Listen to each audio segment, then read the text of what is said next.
નમસ્કાર વિદ્યાર્થી મિત્રો, શુભમ સ્કૂલ દ્વારા અપાતા ઓનલાઈન એજ્યુકેશનમાં ફરીથી એક વખત આપનું હાર્દિક સ્વાગત છે। અર્થશાસ્ત્રની અંદર લાસ્ટ લેક્ચરમાં આપણે બે અર્થશાસ્ત્રીઓ એટલે કે એડમ સ્મિથ અને આલ્ફ્રેડ માર્શલ જેનો આપણે પરિચય જોયો હતો, એમના આર્થિક વિચારો આપણે જોયા હતા, જેમાં ખાસ આલ્ફ્રેડ માર્શલ કે જેણે અર્થશાસ્ત્રને સંપત્તિનું શાસ્ત્ર કીધું હતું, જેણે વેલ્થ ઓફ નેશન્સ નામનું પુસ્તક લખ્યું હતું। પછી એનાથી આગળ બંને અર્થશાસ્ત્રીઓના આર્થિક વિચારો જોયા પછી હવે આપણે બે અર્થશાસ્ત્રીઓનો પશ્ચિમના અર્થશાસ્ત્રની અંદર અભ્યાસ કરવાનો છે। બીજો પ્રશ્ન જે આપણે આ કન્ટિન્યુ છે એની અંદર લાયોનલ રોબિન્સ નામના અર્થશાસ્ત્રી અને સેમ્યુઅલ્સન નામના અર્થશાસ્ત્રીનો આપણે અભ્યાસ કરવાનો છે, પરિચય મેળવવાનો છે। હવે બંને અર્થશાસ્ત્રીઓના આપણે આર્થિક વિચારો જોઈએ તો સૌ પ્રથમ લાયોનલ રોબિન્સે શું કીધું છે તો કે 1931ના વર્ષમાં વર્ષ 1931માં એણે nature and significance of economics, ફરીથી જો 1931ના વર્ષમાં લાયોનલ રોબિન્સ નામના અર્થશાસ્ત્રીએ પુસ્તક લખ્યું છે, જે પુસ્તકનું નામ છે nature and significance of Economics નામનું પુસ્તક લખ્યું। અને આ પુસ્તકની અંદર એણે અર્થશાસ્ત્ર વિષયની વ્યાખ્યા આપી છે। શું વ્યાખ્યા છે તો કે અર્થશાસ્ત્ર એ માણસ પોતાની જરૂરિયાતો અને વૈકલ્પિક ઉપયોગો ધરાવતા સાધનો વચ્ચે કેવી રીતે મેળ બેસાડે છે એની વર્તણૂકનો અભ્યાસ કરતું વિજ્ઞાન છે।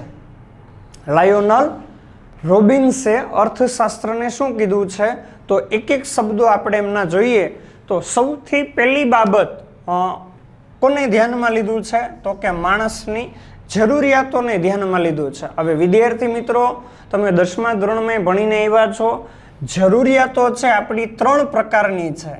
પહેલી જરૂરિયાત છે એ પ્રાથમિક જરૂરિયાતો છે, જેમાં અનાજ, કપડાં, મકાન, શિક્ષણ, આરોગ્ય આ બધી આપણી પ્રાથમિક જરૂરિયાતો છે કે જેના પર આપણું જીવન આધારિત છે।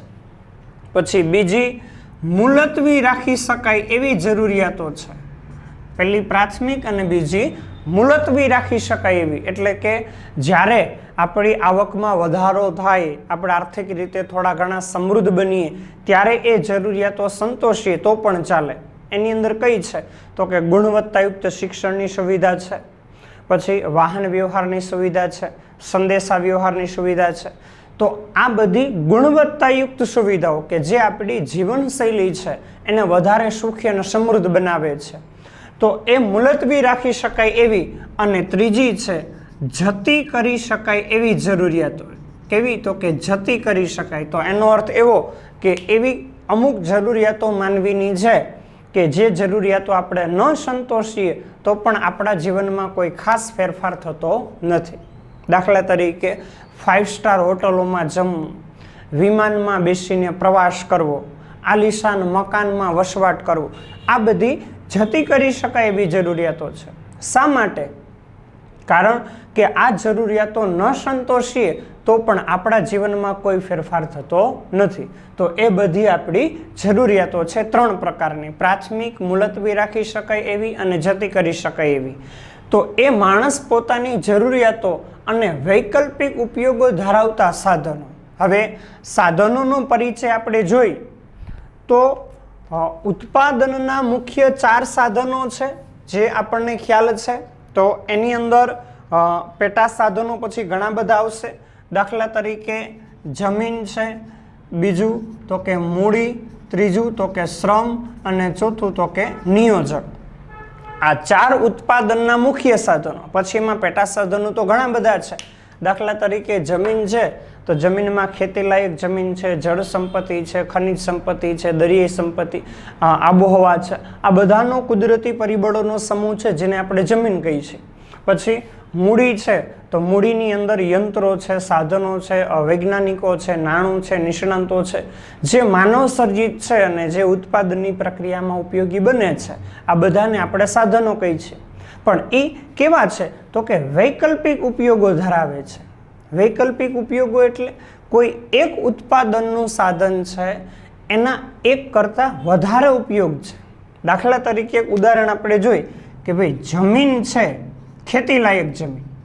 કેવી તો કે ખેતીલાયક જમીન છે, તો ખેતીલાયક જમીનની અંદર ચોમાસાની ઋતુ હોય તો એ ચોમાસામાં આપણે કપાસનું વાવેતર થઈ શકે, બાજરીનું વાવેતર થઈ શકે, મગફળીનું વાવેતર થઈ શકે.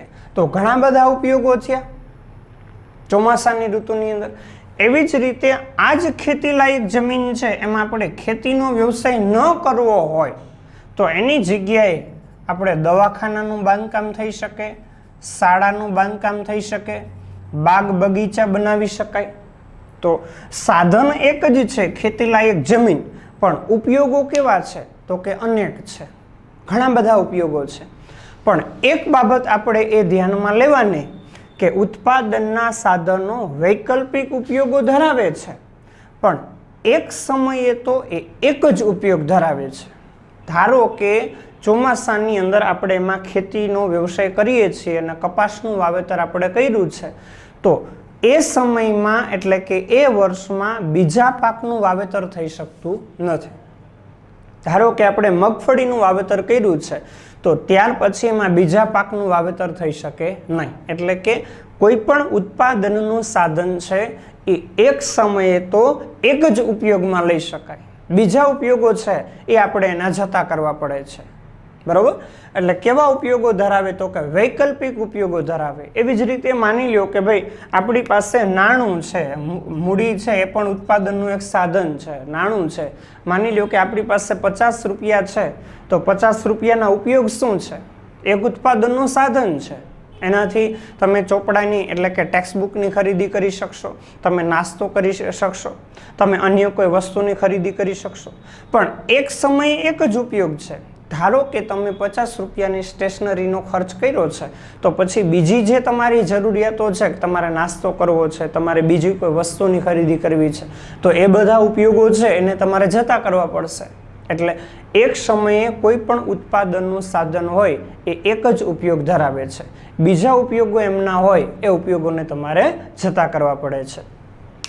તો માણસ પોતાની જરૂરિયાતો અને વૈકલ્પિક ઉપયોગો ધરાવતા સાધનો, બરોબર, સાધનો આ બધા છે, જમીન, મૂડી, શ્રમ, નિયોજક, પછી એમાં પેટા સાધનો ઘણા બધા આવે છે.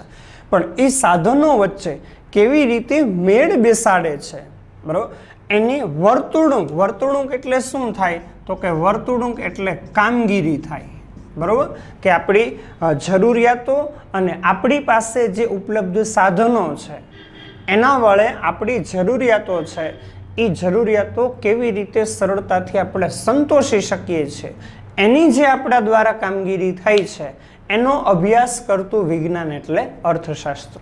આવી અહીંયા લાયોનલ રોબિન્સ નામના અર્થશાસ્ત્રીએ અર્થશાસ્ત્ર વિષયની વ્યાખ્યા આપી છે કે માણસ પોતાની જરૂરિયાતો અને વૈકલ્પિક ઉપયોગો ધરાવતા સાધનો ક્યાં ક્યાં છે તો કે જમીન, મૂડી, શ્રમ અને નિયોજક, આ બધા સાધનો છે. તો એની વચ્ચે કેવી રીતે મેળ બેસાડે છે કે આપણી પાસે અપૂરતું નાણું હોય અને આપણી જરૂરિયાતો ઘણી બધી હોય. ધારો કે ભાઈ દર મહિને આપણે માત્ર 15,000 રૂપિયાની આવક પ્રાપ્ત કરીએ છીએ, તો એ 15,000 રૂપિયામાં આપણા કુટુંબની બધા સભ્યોની જરૂરિયાતો આપણે કેવી રીતે પૂરતા પ્રમાણમાં સંતોષી શકીએ છીએ તો કે સૌથી પહેલાં આપણે અનાજને પ્રાયોરિટી આપશું, કારણ કે અનાજ આપણી પ્રાથમિક જરૂરિયાત છે. પછી મકાન ભાડું ચૂકવશું, વીજળીનું બિલ ચૂકવશું, બરાબર. ત્યાર પછી આરોગ્ય એટલે કે દવાખાનાની અંદર થતો ખર્ચ છે એને આપણે પ્રાધાન્ય આપશું. તો આ બધી પ્રાથમિક જરૂરિયાતો છે એને આપણે પહેલાં પ્રાયોરિટી આપશું, અને ત્યાર પછી જો આપણી આવક બચે છે તો આપણે અન્ય ખર્ચ કરશું. તો એ આપણી કામગીરી થઈ, આપણી વર્તણૂક થઈ, જેનો અભ્યાસ કરતું વિજ્ઞાન એટલે અર્થશાસ્ત્ર. તો આવો અર્થશાસ્ત્રનો અર્થ આપ્યો. એનાથી આગળ શું કીધું છે તો કે માનવીની જરૂરિયાતો કેવી છે તો કે અમર્યાદિત છે. આપણી જરૂરિયાતો ક્યારે પૂર્ણ થતી નથી. દિન પ્રતિદિન માનવીની જરૂરિયાતો છે, જરૂરિયાતો સતત વધતી રહે છે. શરૂઆતના વર્ષોની અંદર આપણે જોયું કે ભાઈ આપણે બાલ્યાવસ્થાની અંદર હોય તો એક નાનકડી સાયકલ આપણી પાસે હોય, એમાંથી આપણે મોટી સાયકલ મેળવીએ છીએ, ત્યાર પછી મોટરસાયકલ મેળવીએ છીએ, પછી કારની અપેક્ષા રાખીએ છીએ.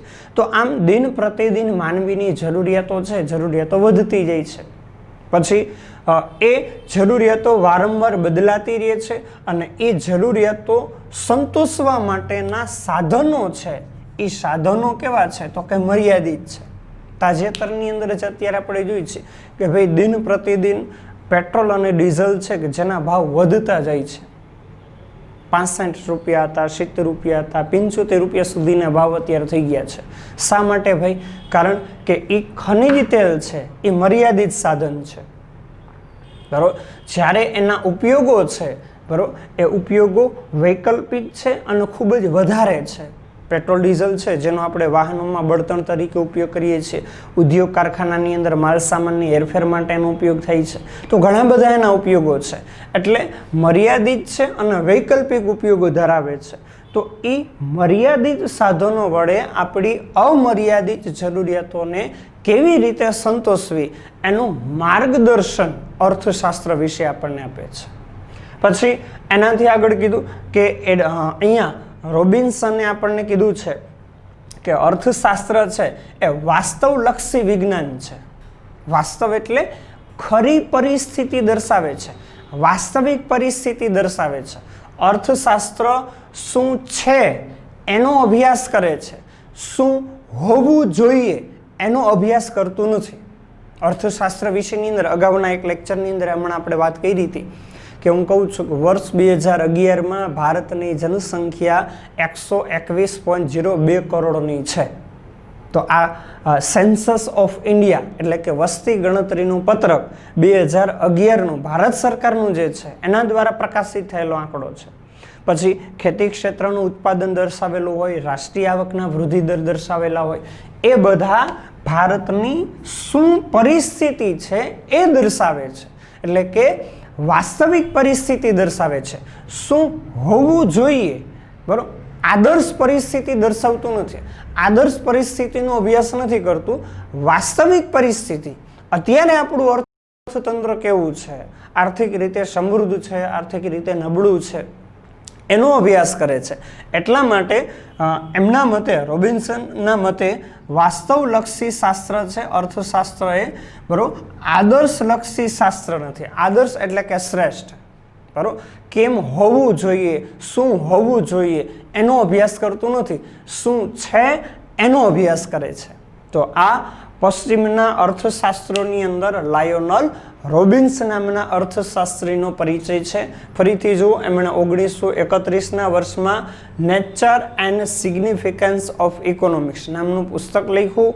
એ પુસ્તકની અંદર એમણે અર્થશાસ્ત્રની વ્યાખ્યા આપી. શું વ્યાખ્યા છે તો કે અર્થશાસ્ત્ર એ માણસ પોતાની જરૂરિયાતો અને વૈકલ્પિક ઉપયોગો ધરાવતા સાધનો વચ્ચે કેવી રીતે મેળ બેસાડે છે, એટલે કે કેવી રીતે પોતાની જરૂરિયાતો સંતોષે છે એની વર્તણૂક એટલે કે કામગીરીનો અભ્યાસ કરતું વિજ્ઞાન છે. એમના મતે અર્થશાસ્ત્રની અંદર માનવીની જરૂરિયાતો છે કેવી છે તો કે અમર્યાદિત છે અને એ જરૂરિયાતો પાછી વારંવાર ઉદ્ભવે છે. ધારો કે ભાઈ આજે આપણે જમી લીધું તો કાલ નહીં જમીએ, જમવાના જ છે, બરાબર. તો આપણી અનાજ, કપડાં, મકાન, શિક્ષણ, આરોગ્ય બધી જરૂરિયાતો છે એ વારંવાર આપણે જરૂરિયાતોને સંતોષીએ છીએ. બીજું તો કે એ જરૂરિયાતો સંતોષવાના સાધનો કેવા છે તો કે મર્યાદિત સાધનો છે, ખૂબ જ ઓછા પ્રમાણમાં છે વિશ્વના બધા દેશો પાસે, બરાબર. અને કેવા ઉપયોગ ધરાવે છે તો કે વૈકલ્પિક. તો એ મર્યાદિત સાધનો છે એના વડે આપણી અમર્યાદિત જરૂરિયાતો કેવી રીતે માનવી સંતોષે છે, બરાબર, એનું માર્ગદર્શન આપણને અર્થશાસ્ત્ર વિશે આપે છે. એટલે અર્થશાસ્ત્ર છે એ વાસ્તવલક્ષી વિજ્ઞાન છે, શું છે એનો અભ્યાસ કરે છે. અર્થશાસ્ત્ર શું હોવું જોઈએ એટલે કે આદર્શ પરિસ્થિતિનો અભ્યાસ કરતું નથી. ધારો કે હું તમને કહું છું કે ભાઈ ભારતમાં ગરીબીનું પ્રમાણ 21.9% છે 2011-12ના સર્વે પ્રમાણે.